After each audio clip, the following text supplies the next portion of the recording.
नमस्कार, आदाब, सत श्री अकाल मित्रों, स्वागत है समाधान कार्यक्रम में एक बार पुनः आप सभी का। बहुत सुंदर आध्यात्मिक चर्चा हो रही है, बल्कि मैं ये कहूँगा कि ऐसी गहनतम चर्चा जो वास्तव में मन के कपाट खोल देने वाली है, बुद्धि के कपाट खोल देने वाली है। और भविष्य के लिए हम हमेशा इच्छुक रहते हैं कि भविष्य में क्या होने वाला है, मेरे साथ भी क्या होगा, संसार का भी क्या होगा। तो वास्तव में भविष्य में अब क्या होने जा रहा है उसका भी बोध हमें होता चल रहा है। गीता में अंतिम अध्याय में जो नष्टो मोह स्मृति स्वरूप की बात कही गई है, उसी की चर्चा हम कर रहे हैं भ्राता जी के साथ। मोह कैसे नष्ट हो और मोह को नष्ट करना क्यों बहुत ज्यादा आवश्यक है। आइए इस चर्चा को आगे बढ़ाते हैं, भ्राता जी का स्वागत करते हैं। भ्राता जी, आपका बहुत बहुत अभिनंदन है, स्वागत है। Thank you. मोह की चर्चा हो रही है भ्राता जी, और वास्तव में ये सहज तो नहीं है जहां तक मुझे लग रहा है।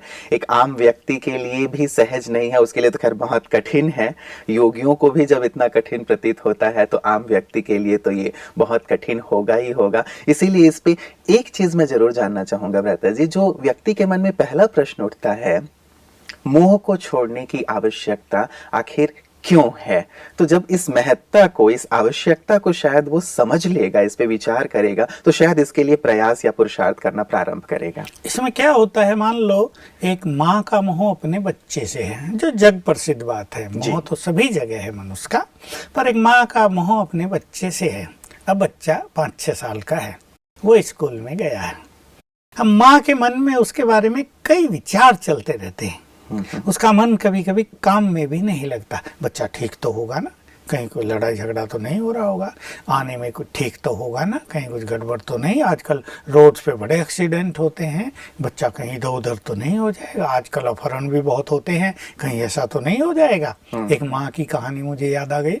वो इस बात से बहुत परेशान थी कि मेरे 2 बच्चे हैं, और बस जैसे ही वो स्कूल जाते हैं वो एक ही संकल्प से दुखी कि मेरे बच्चों का कोई अपहरण तो नहीं कर लेगा। आखिर परेशान होकर मुझे फोन किया। मैंने उससे पूछा, तुम्हें किसने बता दिया तुम्हारे बच्चों का अपहरण होगा, साहूकार हो क्या? कहा नहीं, साहूकार तो नहीं। मैंने कहा तुम्हारे बच्चों को उठा के कोई अपने घर से खिलाएगा क्या? उसको क्या मिलेगा तुमसे?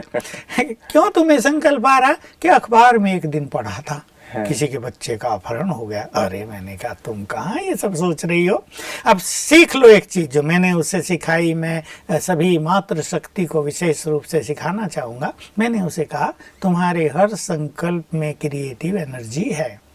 तुम जो संकल्प बार बार कर रही हो उसको तुम क्रिएट करोगी, उसको तुम निर्माण करोगी। बार बार सोच रही हो मेरे बच्चों का कहीं अपहरण न हो जाए, तो अपहरणकर्ताओं को भी संकल्प आएगा इन 2 बच्चों का अपहरण कर लूं। इसलिए तुम क्यों नहीं सोचते मेरे बच्चे शिव बाबा की छत्र छाया में सुरक्षित हैं? बस ये सुनते ही उसको जैसे जागृति आ गई कि ये बात बिल्कुल अच्छी है। मैं ऐसे ही सोचती रहती हूँ, दुखी होती रहती हूँ, तो मोह ये करता है।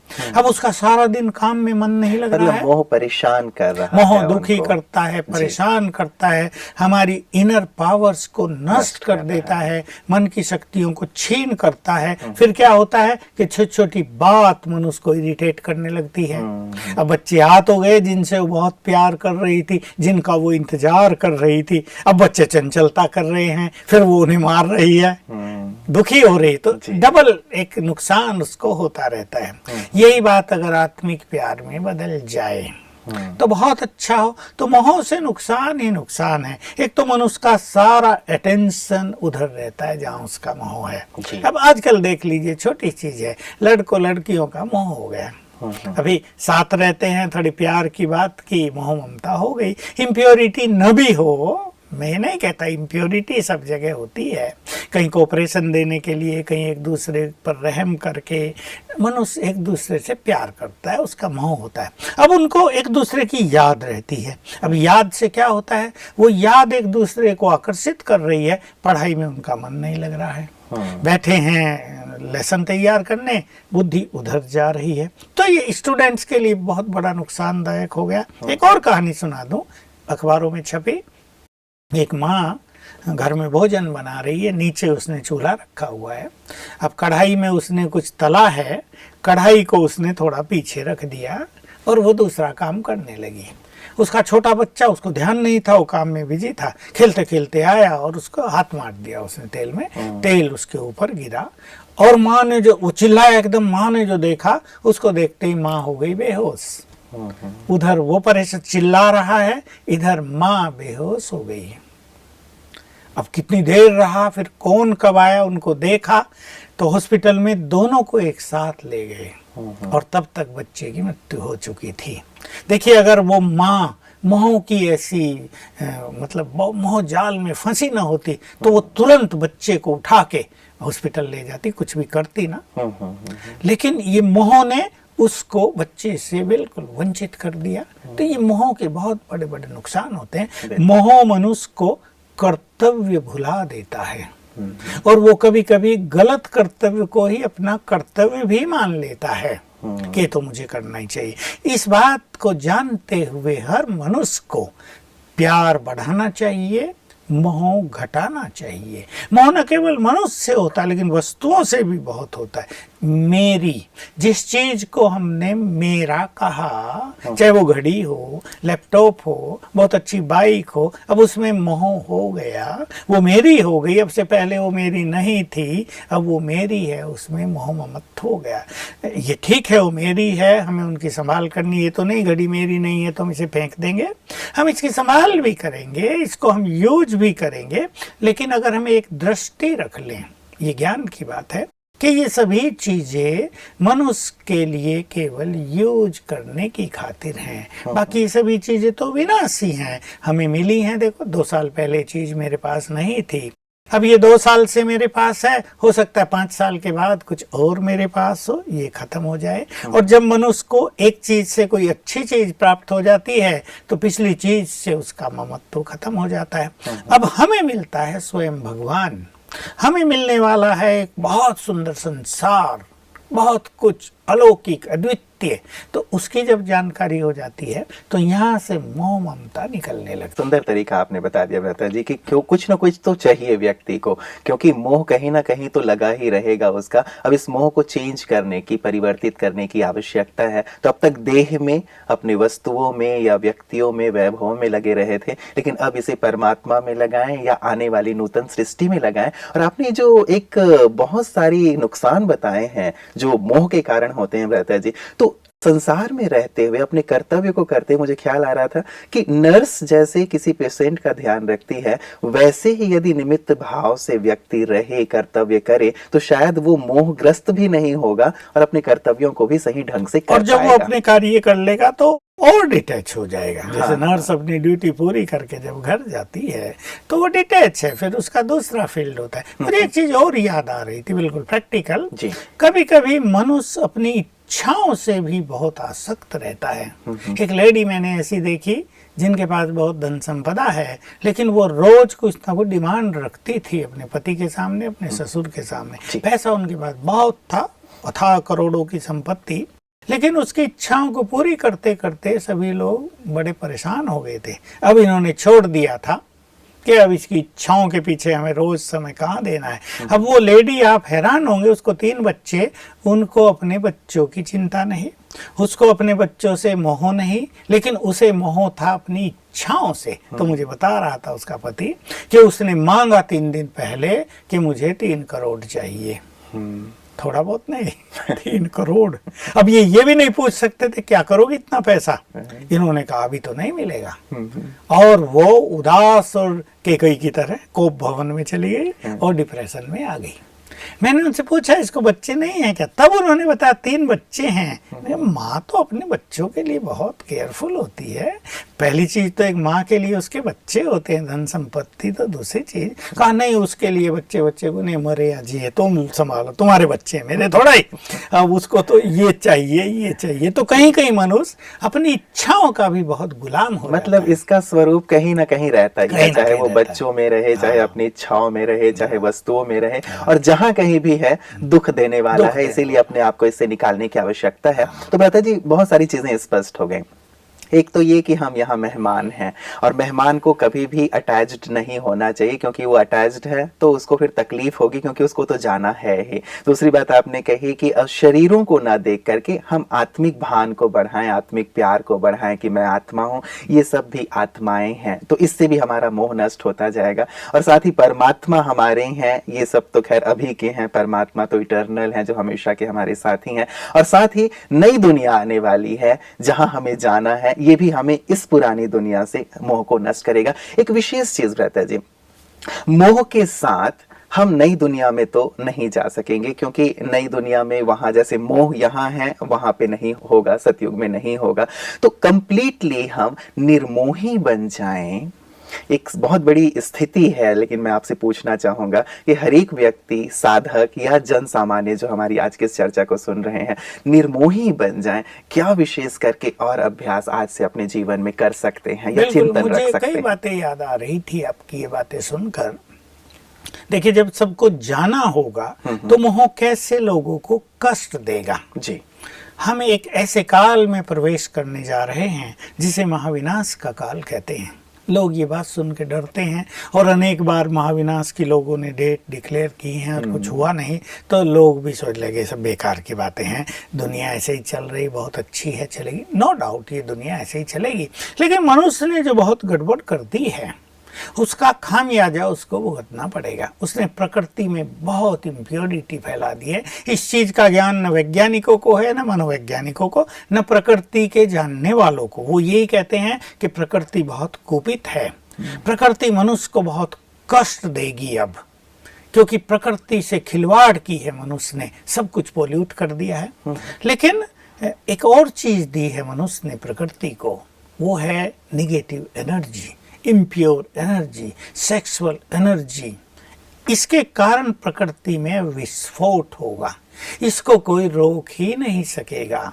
और मैं एक बात और कह दूं सबको कि अब जो कुछ सृष्टि में होगा अगले 15 साल के अंतराल में, ये सब मनुष्यों की प्लानिंग से नहीं होगा, ये प्रभु प्लानिंग, मैं यही नाम दूंगा इसको, क्योंकि वो इस संसार को बदलना चाह रहा है। उसकी संतानें बहुत दुखी हो गई हैं, उसकी प्रकृति बिल्कुल खाली हो चुकी है, वो मनुष्य की पालना नहीं कर पा रही है, उसके बच्चों में जो मनुष्य हैं उनमें मानवता नहीं रही है। तो अब सब कुछ अगले 15-20 साल में प्रभु प्लानिंग के अंतर्गत होगा, न सरकारों की प्लानिंग चलेगी, न मनुष्य की अपनी चलेगी।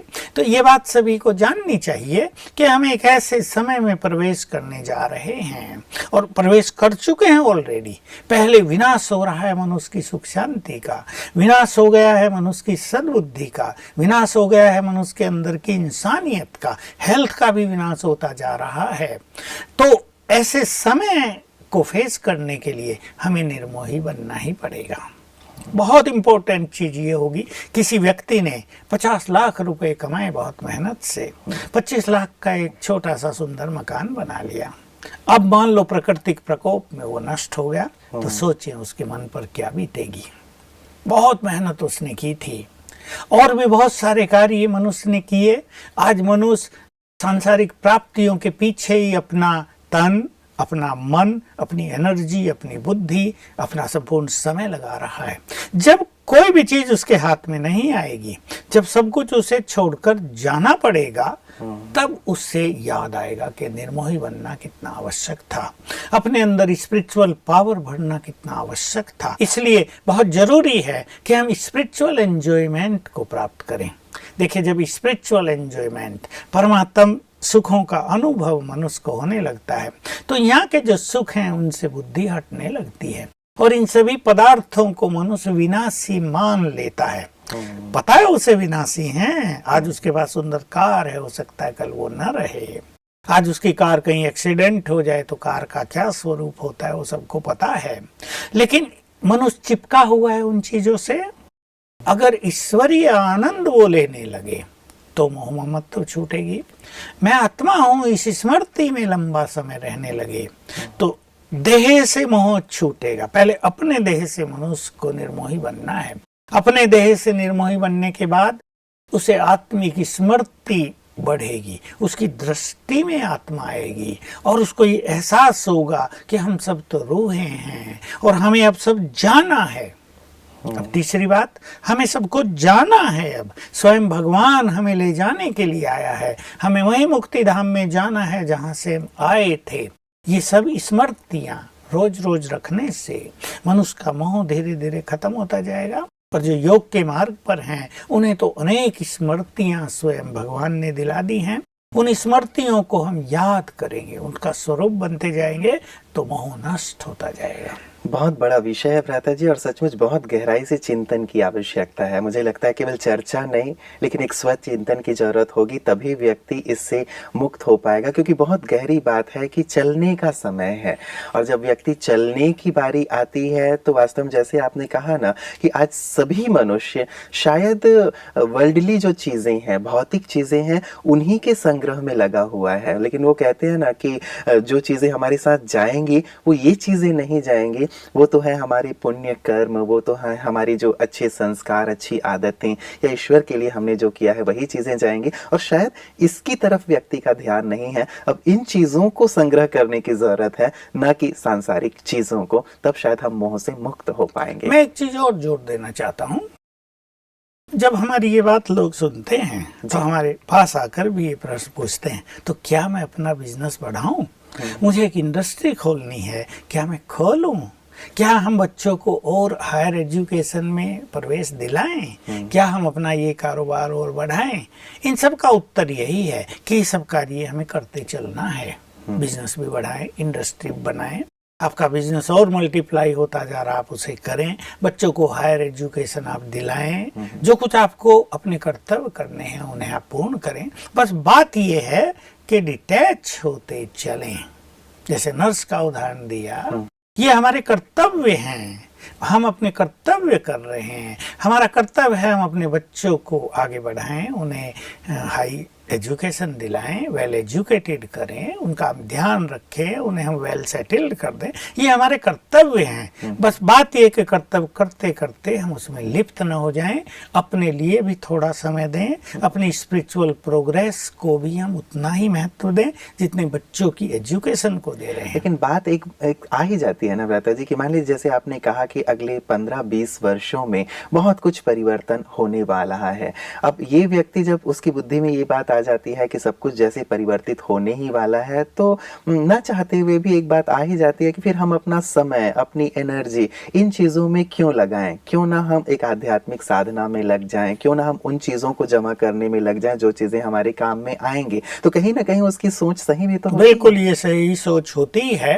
लेकिन अगर वो मान लो अपना कारोबार छोड़ दे, एक व्यक्ति बहुत टैलेंटेड है, वो बहुत एक्टिव है, और आज वो अपना कार्यभार छोड़ के और साधना में लग जाए, तो साधना मनुष्य सारा दिन इस तरह नहीं कर सकता। उसकी जो एक्टिव नेचर है वो उसको बोर कर देगी, वो उसको न इधर का रहने देगी ना उधर का। इसलिए जो मनुष्य के अंदर एनर्जी है, जो उसके अंदर टैलेंट्स है, जिस तरह का उसके अंदर विवेक है, जब वो यूज होता है तो उसको एक सेटिस्फेक्शन होता है, जिसे हम कहते हैं जॉब सेटिस्फेक्शन। और ऐसे सेटिस्फाई होने के बाद ही कोई मनुष्य योग का भी सफलतापूर्वक अभ्यास कर पाता है। एक बच्चे को हम एजुकेशन छुड़ा दे, मान लो बच्चा बहुत होशियार है पढ़ने में, और हम कहें नहीं ये तो सब खेल पूरा हो रहा, पढ़ के क्या करोगे, क्यों टाइम वेस्ट कर रहे हो, be a good yogi, become spiritual, और वो हमारी बात मान के छोड़ देता है। लेकिन स्पिरिचुअल होना, योगी बनना, वो हर समय तो नहीं हुआ जाएगा उससे। तो उसको जो वो पढ़ाई की रुचि थी, जो उसमें बहुत इंटेलिजेंट था, उसमें जो उसको आनंद आ रहा था, वो न मिलने से वो डिप्रेस होगा, और ये डिप्रेशन उसको योगी बनने नहीं देगा। इसलिए जो मनुष्य को रुचि है पढ़ाई की हो, बिजनेस की हो, किसी विशेष कार्य को डेवलप करने की हो, उसको आगे बढ़ाना चाहिए। इससे उसको इनर कंटेंटमेंट प्राप्त होगा, एक आत्मिक संतोष, और फिर वो स्पिरिचुअली भी कुछ करे। हम ये अवश्य इसमें जोड़ेंगे कि मनुष्य अपने कारोबार में या एजुकेशन में इतना व्यस्त न हो कि अपने लिए उसके पास समय न बचे।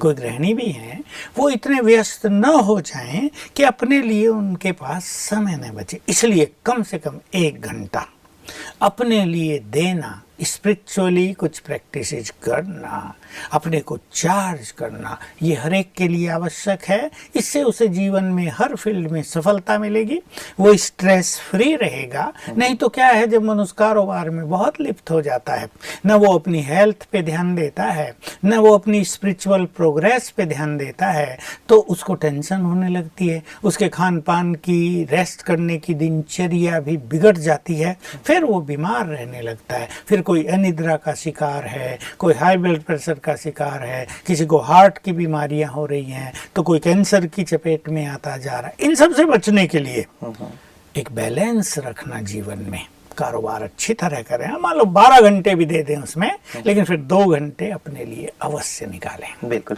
मतलब एक बैलेंस रखने की बात हो गई कि हम वहाँ भी अपना कार्य दें, समय दें, और यहाँ पे भी अपना समय दें।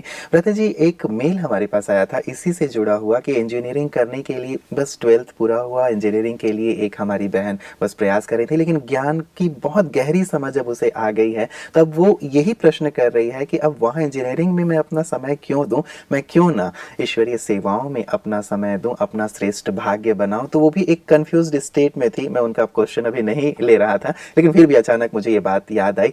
उनके लिए क्या सजेस्ट करेंगे? ऐसा ही मैं समझता हूँ बहुत सारे विद्यार्थी या बहुत सारे लोगों के प्रश्न हो सकते हैं। नहीं, देखिए, सभी लोग ज्ञान योग में निरंतर लगकर सेवाओं के फील्ड में जाकर अपने जीवन को संतुष्ट नहीं कर सकते, इसलिए अभी इनका समय पढ़ने का है।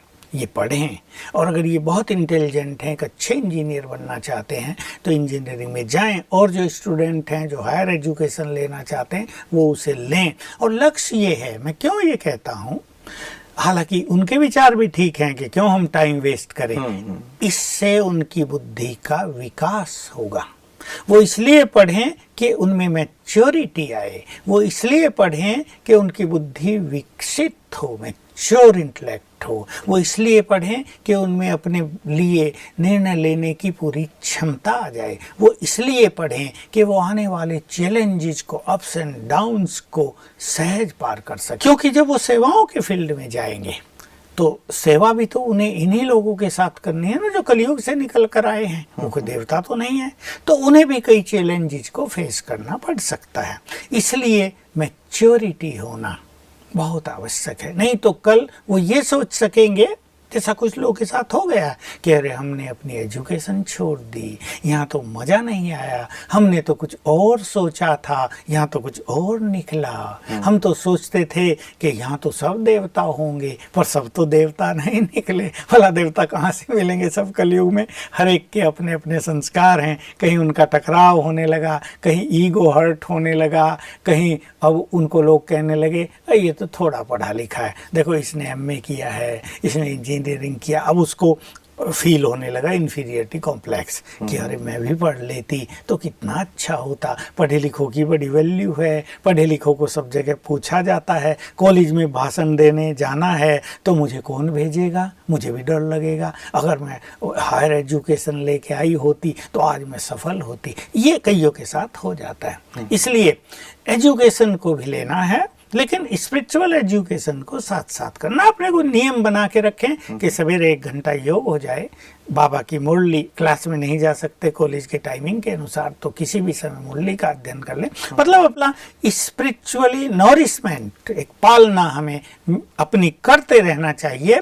तो एजुकेशन हमारे लिए एक वरदान बन जाएगी, वो अभिश्राप नहीं बनेगी, वो वरदान बन जाएगी, और तब हम जीवन में बहुत सेटिस्फाई होंगे। जिस फील्ड में जाएंगे हम मैच्योर होंगे, और मैच्योरिटी के साथ हम सफल होंगे। अब सबके जाने का समय है, ये कयामत का समय आ गया है, तो हर एक के मन में एक प्रश्न जरूर रहता है कि विनाश आखिर कब होगा। आज वक्त नहीं है, लेकिन मैं कल ये प्रश्न जरूर आपके सामने रखूंगा, और हर एक के मन की जो ये एक दुविधा है, बहुत सारे लोग कहते आए हैं लेकिन हुआ नहीं है, इसीलिए अब शायद लोग कहते हैं कि नहीं ये सब बेकार की बातें हैं, लेकिन मैं जरूर जानना चाहूंगा कि आखिर ये कब होगा। लेकिन आज की सुंदर तमाम चर्चाओं के लिए मैं आपका बहुत बहुत धन्यवाद अदा करता हूँ हमारे सभी दर्शकों की ओर से, और भ्राता जी कल पुनः हम इस विषय को आगे भी जारी रखेंगे। मित्रों, सचमुच एक बहुत ही सुंदर और गहन प्रश्न है। सुंदर तो नहीं कहूँगा, लगता तो ये बहुत ही बुरा है कि विनाश होने वाला है। लेकिन वास्तव में जैसे शुरुआत मैंने की थी कि सत्य भले ही कटु हो, लेकिन कई बार कड़वी जो दवा होती है वो भी स्वास्थ्य के लिए बहुत ज़्यादा आवश्यक होती है।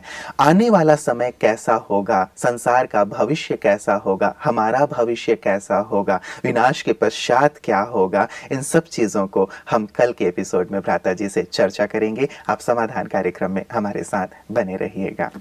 नमस्कार।